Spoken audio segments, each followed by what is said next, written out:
Hi, Monica here with King's Titan Homestead, and today I'm going to talk about a book review. This is called One Block Feast, and it's by the editor and staff of Sunset Magazine. One reason why I really was drawn to this book this round is because of my self-sustainable diet that I'm trying to do. And basically what their adventure is to produce food from yard to table. And that went on from scratch of everything. And they did a spring, summer, fall, and winter feast based around trying to do these things all on their own. With that said, I am one person. This is about 30 people, and they would have teams like the cheese team and the bee team and the chicken team and the wine team and all these different teams where a certain little group of them would specialize in producing that one item.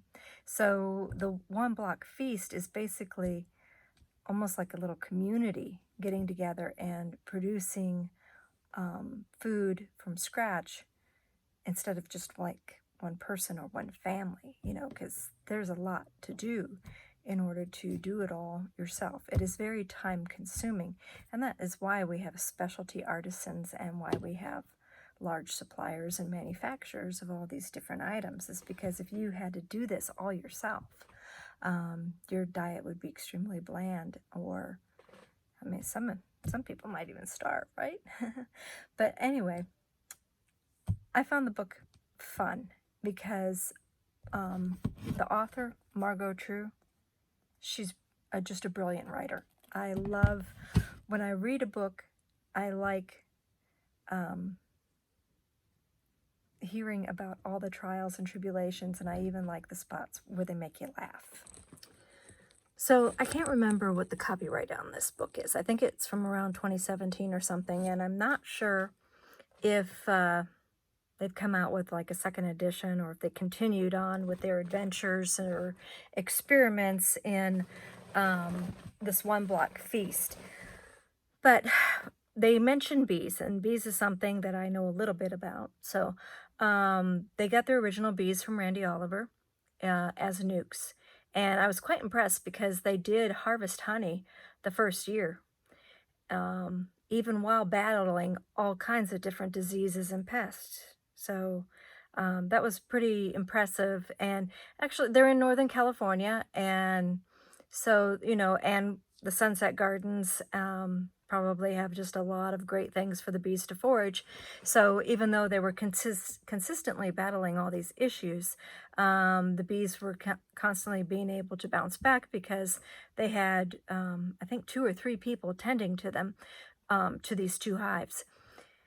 So with that said, they talk about how the bees had tracheal mites, that they think that they had tracheal mites too, which is probably came from Randy telling them, these are all these issues that they can get hit by if you're not seeing a high mite count on the varroa.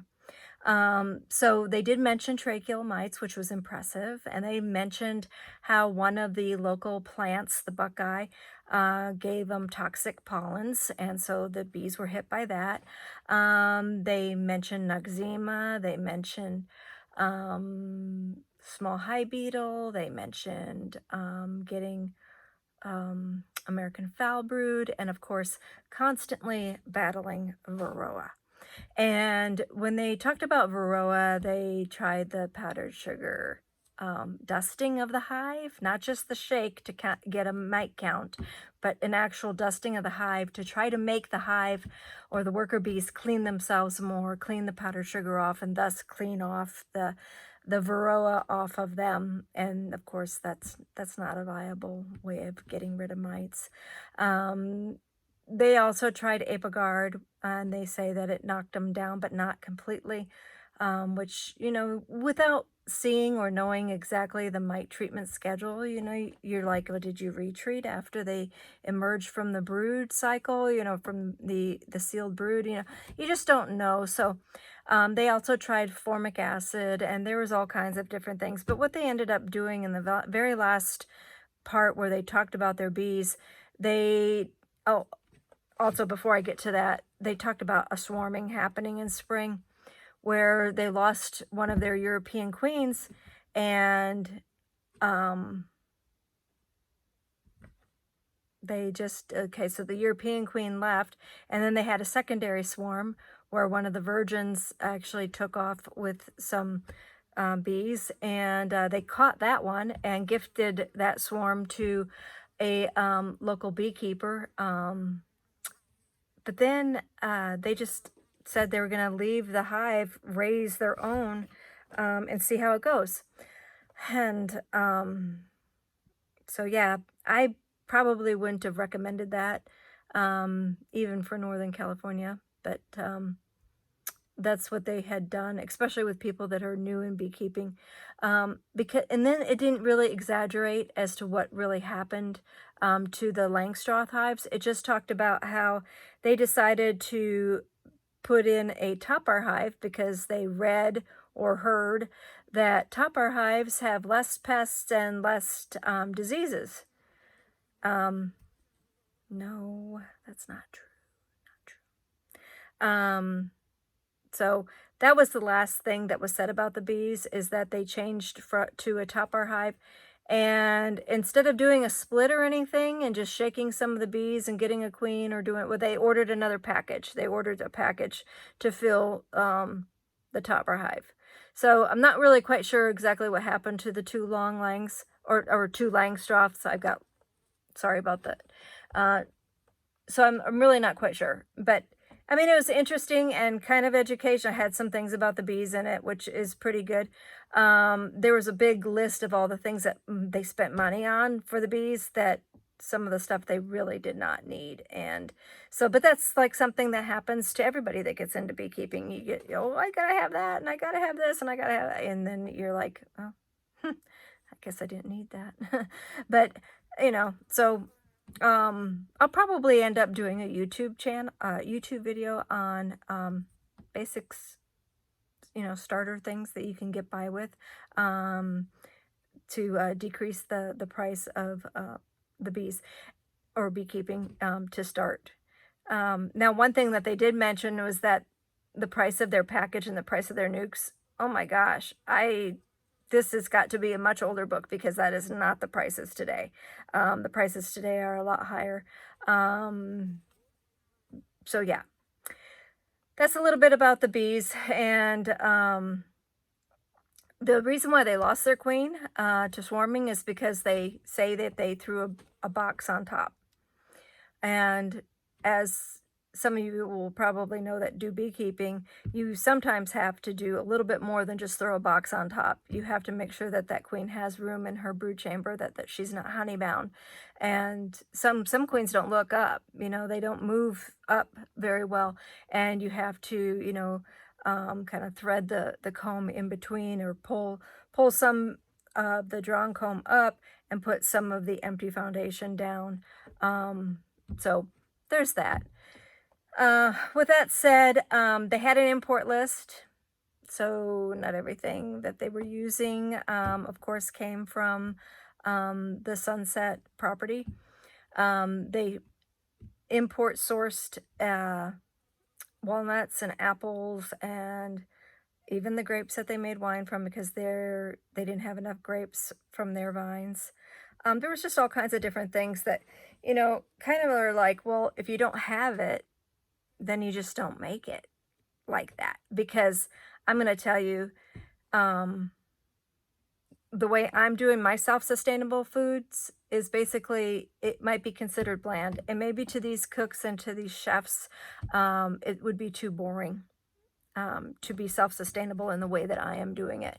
I mean, I mostly just grill, because honestly, the inside of my house is way too hot to be doing all this baking that they're mentioning, or creating all these different concoctions.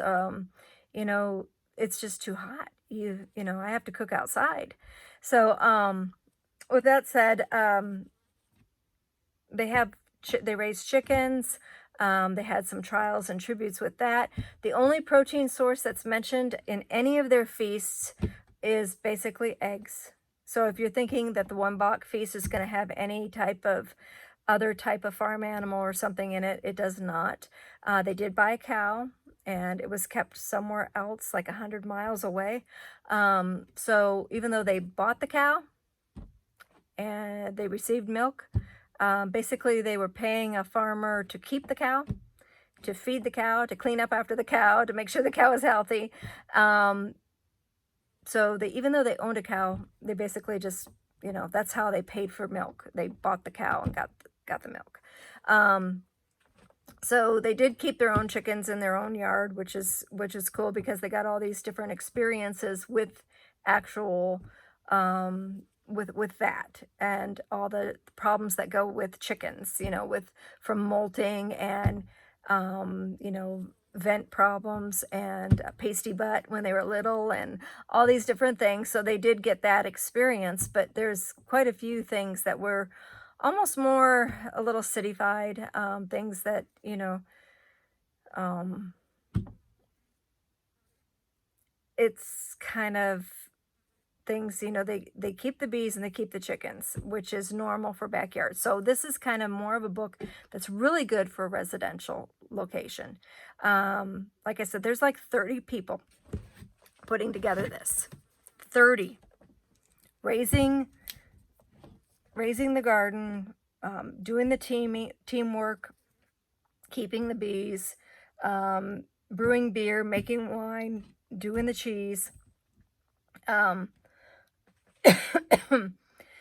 With that said, I still really enjoyed this book. It gave me ideas on how to be a little bit more creative with my self-sustained foods. Maybe adding things that I didn't think of putting in before into the garden. It did make me make a few notes on things that I want to try here in my garden, as far as different types of like zucchini and things like that. It reassured me that I definitely want to add fava beans to this. And it talked about some onions and garlic that they grew, but were unable to store because it was a type that was bad for doing storage. They just would, you know, turn bad.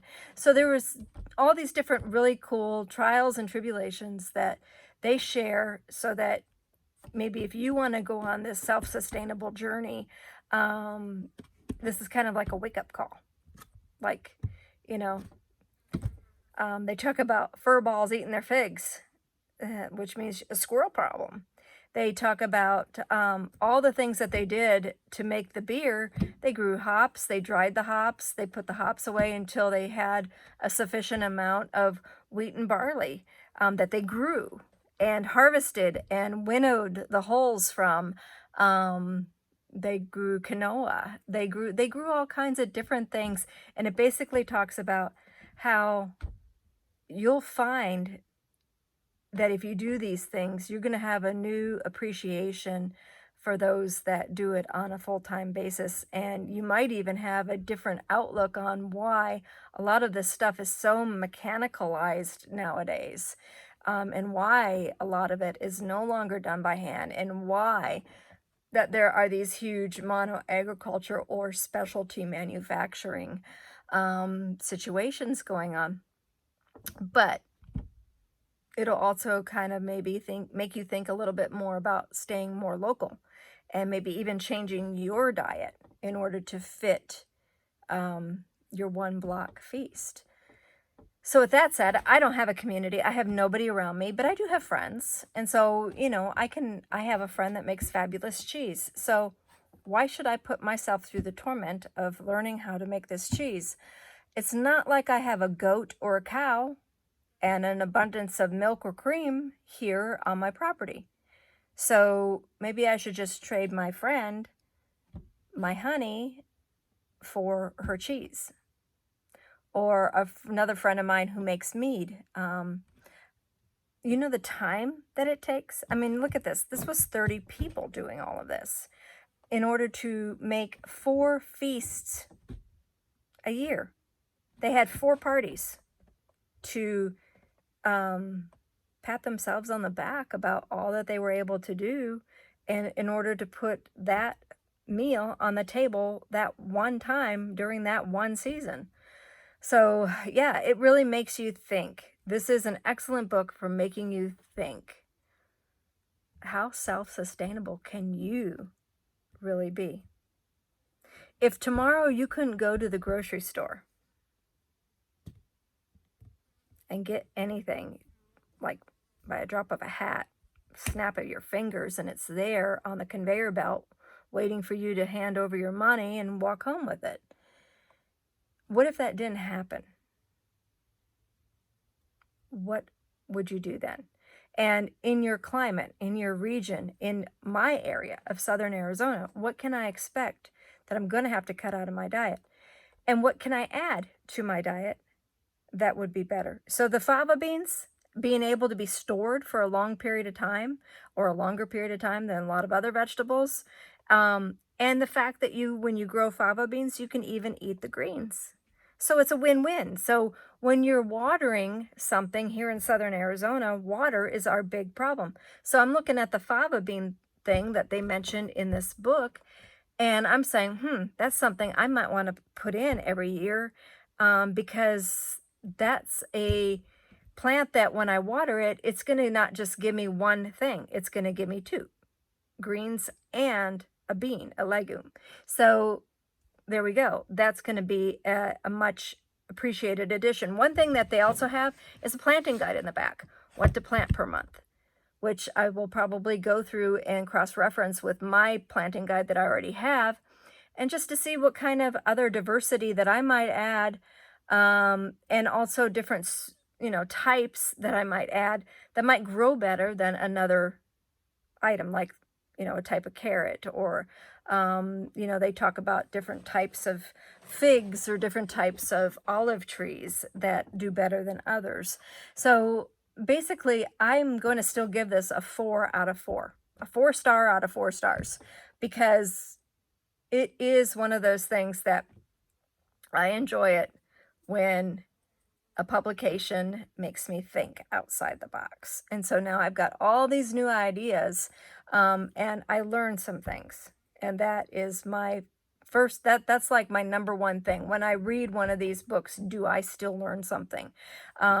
Because that's one of my huge important things, is to continuously pull in more and more and more education and more information, so that I can be as well-rounded as possible on self-sustainability.